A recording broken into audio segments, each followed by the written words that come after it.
우리나라가 드디어 오늘 경제 선진국 그룹 OECD에 97년 1인당 국민소득은 여전히 1만 달러 이상. 때는 누구도 대한민국 경제 호황을 의심치 않던 1997년. 진짜야?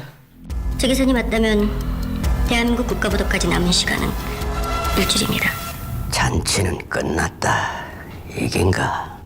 예고 없이 최악의 위기가 닥쳐오니 한락으로 부도입니다. 해외정밀도 부도를 신청했습니다. 육파으로 또 부도 신청했습니다. 중앙에 대우가 위험하다고 합니다. 특별히 모두의 미래를 좌우할 운명의 갈림길. IMF는 안 됩니다. 정답이 아니에요. 지금이 바로 대한민국이 변하는 순간이야. 완전히 새로운 대한민국을 만들기 위해. 아마 시연이 1997년 외환 위기를 소재로 그간 잘 알려지지 않았던 IMF 협상 과정을 담은 이 영화.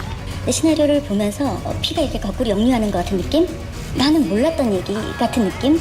재밌게 몰입했다가 화나기도 했다가 정신이 번쩍 들기도 하다가 당시의 리얼한 시대상은 물론 국가적 재난의 연장선에 있는 씁쓸한 현실까지 담아내며 대한민국 현대사를 조명한 또 하나의 명작이 탄생했다는 소문인데요. 이 영화는 반드시 만들어져야 돼. 반드시 재밌게 만들어져야 돼서 많은 사람들이 알아야 돼. 뭐 이런 생각이 들었던 것 같아요. 모두에게 잊을 수 없는 해로 기억된 21년 전 그날로 함께 가보실까요? 한국갤럽의 지난주 경제인식 여론조사에 따르면 대한민국 사람 85%가 나는 중산층이다라고 생각하는 것으로 밝혀졌습니다. 정부는 일각에서 제기되는 경제 위기설에 대해 한국 경제는 기초가 튼튼하다며 위기설을 무슨 귀신 일축했습니다. 신나라 까먹는 소리야. 때는 모두가 장밋빛 미래를 꿈꾸던 97년. 아, 정말요? 갑시다. 응? 우리 그릇 미도파에다 품어진다. 미도파? 갑수의 그릇 공장을 비롯해 사업은 승승장구하고 셀러리 라이프를 위하여! 청년 실업은 먼 나라 얘기 같았죠. 그런데 Mr. Johnson, this is Jonah. Your fund cancelled in Korea. Sorry, I'm in the middle of a meeting. Johnson, Bye. 금융맨 정학에게 포착된 외국 투자자들의 철수 조짐. 게다가 보내주셨는데요. 엄마의 가게에 며칠째 손님이 없다고 하네요. 오빠네 회사에서 월급을 안 준다고도 하고요. 지난달 아버지 회사가 부도나서 이사를 하게 됐습니다. 인기 라디오 프로의 사연들에서도 심상치 않은 징후가 보입니다. 사실 이런 국가 경제의 위기를 가장 먼저 예견한 한 사람이 있으니 진짜야? 한국은행 통화정책팀장 한시연.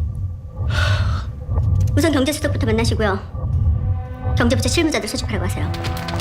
이미 수개월 전부터 문제점을 지적한 보고서를 올렸지만 번번이 무시를 당했던 건데요. 저희 보고서가 받아들여진다는 건가요? 그런 거 나라 망하게 생겼는데 미치지 않고서야 뭔가 액션이 있겠지 지들도. 나랏배가 침몰 직전인데 오셨어요? 장관님께서 주말에 골프 한번 나가자던데. 어째 배를 이끄는 이들은 천하태평. 지난 8월부터 해외 자본은 한국에서 빠져나가기 시작했습니다.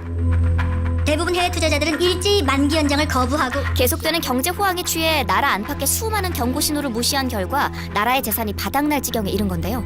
제 계산이 맞다면 대한민국 국가부도까지 남은 시간은 일주일입니다.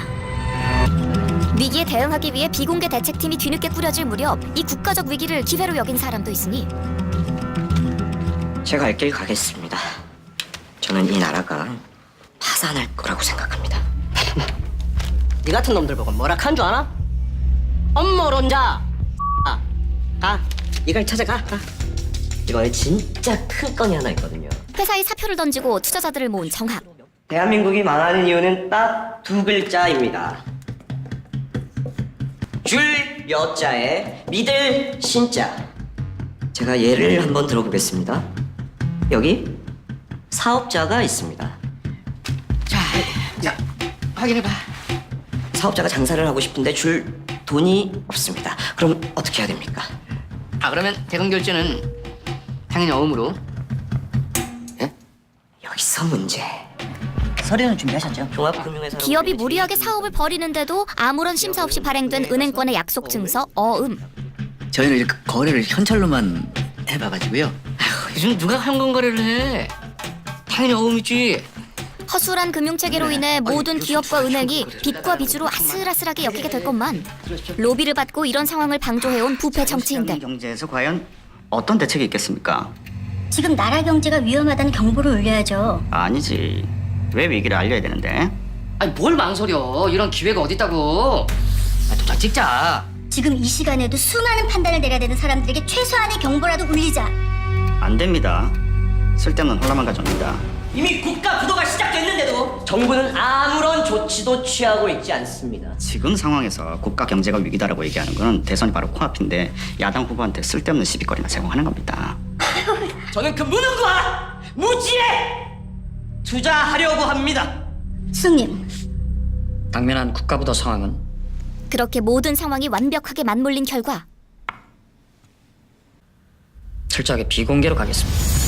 난파하는 배 위에 남겨진 사람과 내린 사람의 운명은 갈리게 되고 제때 대비하지 못한 나라에 위기의 문은 언제 열려도 이상할 게 없었죠. 연일 주식을 내다 팔면서 대장과 동시에 폭락하고 있습니다. 환율 폭등으로 금일 외환 시장이 개장 5분 만에 온통 거래가 호황만을 알리던 지표 속에서 예고 없이 들이닥친 경제 재난.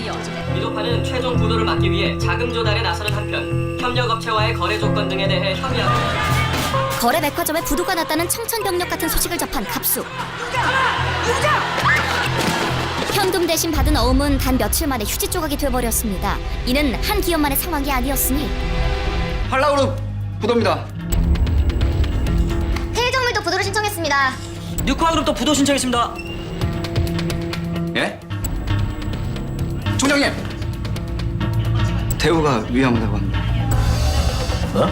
특별 면담 요청하고 있습니다. 철옹성 같았던 대기업은 물론 은행권까지 도미노처럼 마르르 무너져 내리는데요. 진짜 맞았어. 지금 저거 주식 작살나고 있는 거 맞지? 정확히 예상을 한치도 벗어나지 못한 무능한 정부. 축배를 들기엔 씁쓸한 현실이었죠. IMF 협상 당시에 비공개로 운영됐던 대책팀이 있었다는 기사를 보고 준비하게 되었고요. 많은 세대들한테 그 기억은 다를지라도 굉장히 의미 있는 영화가 되지 않을까? 실제 기사 한 줄을 모티브로 IMF 직전 일주일의 긴박한 상황을 사실적으로 그려낸 이 영화. 최대한 97년의 모습으로 돌아가기 위해서 노력을 많이 했던 것 같고요. 그 시대의 공기가 느껴지더라고요. 금융맨, 평범한 소시민 등 당시를 대변하는 다양한 인물들의 이야기가 교차하는 구성은 기억 속 97년을 새롭게 환기시키며 공감대를 자극하는 한편 비정규직, 청년 실업, 빈부격차 등 여전히 IMF의 후유증을 겪고 있는 현재의 우리가 또 다른 위기를 막기 위해선 무엇을 해야 하는지 화두를 던집니다. 그거 일시적인 거야. 나라에서도 그러고 신문하고 방송에서도 곧 괜찮아질 거라고 그러니까 야, 정 급하면 우리 집 팔아서라도 내가 막아볼게. 걱정하지 마.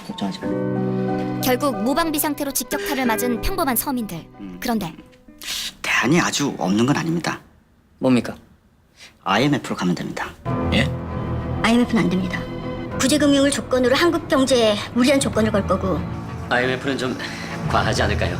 과해야지. 예? 이 나라가 한번 싹 뒤집어지려면 과해야지. 누군가는 위기를 기회 삼아 또 다른 그림을 그리고 있습니다. 이제부터 이 대책팀은 IMF 협상팀으로 전환합니다. 임기 내 부도는 절대 불가합니다. 스님, 이미 결정된 사안입니다. 한 팀장, 그 IMF 쪽에서 힘을 지으려면 좀 시간이 걸릴 테니까. 왔어요. 예? 이미 와 있다고요. Welcome to Korea. I need the signatures of the top 3 presidential candidates. No statement, no negotiations. 국가 부도를 막기 위해 국민을 담보로 한 위험한 협상이 시작되고 내 인생이, 내 계급이, 내 신분이 싹 다 바뀌게 되는 순간이야. 어떡해요? 안 되시면 어떡해요? 그 사이 운명의 갈림길에 선 사람들. 가난한 사람들은 더 가난해지고 실업이 일상이 되는 세상. 그런 세상으로 가서는 안 됩니다. 데칼코마니처럼 반복되는 역사 속에서 우리가 놓치지 말아야 할 것은 무엇일까요? 영화 국가 부도의 날이었습니다.